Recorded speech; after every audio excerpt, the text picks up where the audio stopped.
we have a date now for when Bezos steps down as CEO or migrates into that chair role, and Andy Jassy takes over. So it's going to be the July the 5th, which is the 27th anniversary of the foundation of Amazon, which was on July 5th, 1994. So it's ceremonious. He will have been at the helm for 27 years. Doesn't feel, does it, like 90? I know this is going to sound strange for people who can do maths, but 1994 doesn't feel like 27 years ago, does it? No, it doesn't. It really doesn't. Doesn't feel like that long ago at all. It was a good year, 94. It was a good year. Do you think? Well, yeah. I mean, depends who you are. Ayrton Senna died in 1994. It sticks with me very, very strong. There you go. Well, he's had a good run. I don't know what. He's had a good run. Is that it? Is that all we're saying on this? Then? I'm not quite sure what to bring to it, to be honest. I think it'll be an interesting time. Like, take Apple for example. Like, well, actually, what's this guy's background? Who is this guy? What's he going to do with our Amazon?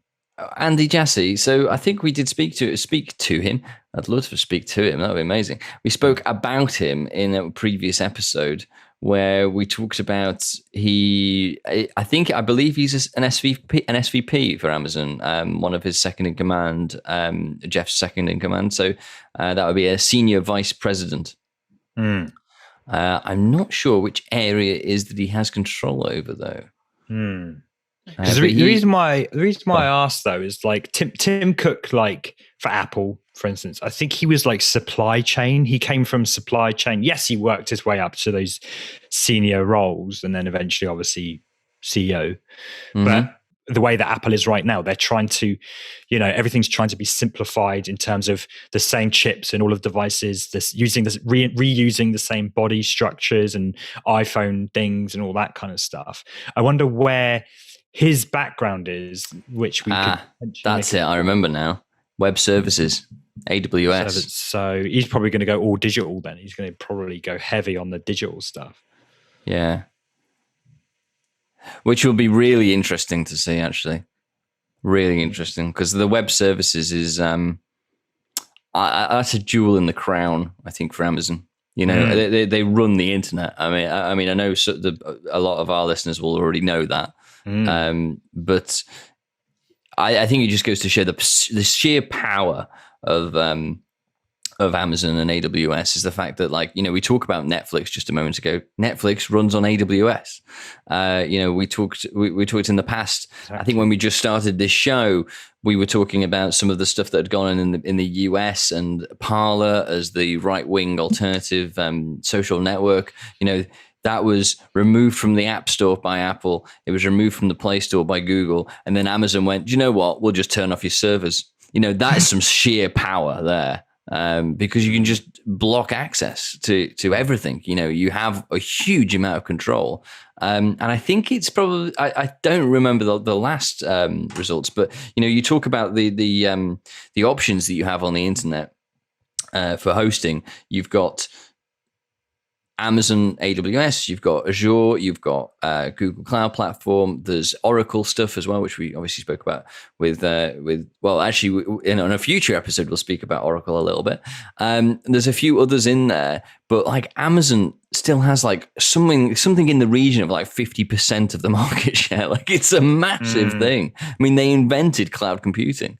So to go from the inventor of cloud computing, pretty much, or the contributor to that, or running that area, to actually leading the business, I think it's going to be interesting to see what Andy Jassy does with Amazon. I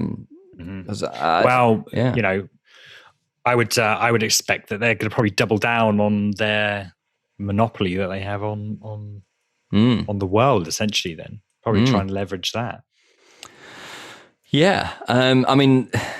Also, I mean, this is building off here as well. That look at this: 94% of employees say they would recommend Amazon to a friend as a place to work. So that's a strong recommendation from employees. And actually, as a former employee, I would say it's probably worth it as well. But set aside a lot of your time, because you will burn out fast potentially by 2012 standards, off the back of record 2020 results of $386 billion in net sales and $23 billion in operating profit, which, that's where it pales into insignificance. The $8.4 billion acquisition of MGM, that's bloody pocket change, that is, in comparison. Yeah. That's crazy, isn't it? Yeah. And the amount actually, it talks here about, reimagining, develop that IP for the 21st century. They're talking about the IP of MGM there, but Amazon also holds a huge amount of patents as well. Like, they have so many patents, and it's actively encouraged within the organization to go after patents as an engineer. So, that company is not going anywhere anytime soon, is it? Even with Jeff changing at the helm, it'll be very interesting to see what happens with the stock market around the changeover, and see whether things are going to go up, whether they're going to go down. But yeah, that seems like it's probably going to be good hands, and I look forward to seeing what happens with that as Amazon becomes even more of a monopoly and a scarier thing in the future, potentially.